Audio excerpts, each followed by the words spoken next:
Hi అండి, welcome to Komali's kitchen. Good morning. ఈరోజు బ్రేక్ఫాస్ట్కి దోశ అండి. దోశకి పల్లీల చట్నీ చేస్తున్నాను. నేను ఎలా తయారు చేస్తానో చూపిస్తాను.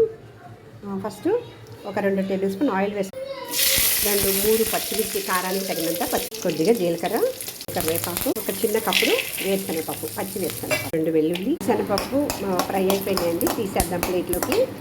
ఒక చిన్న ఉల్లిపాయ సన్నగా తరిగి పెట్టుకుంది. అదే ఆయిల్లో ఆనియన్ ఫ్రై అయిపోయిందండి.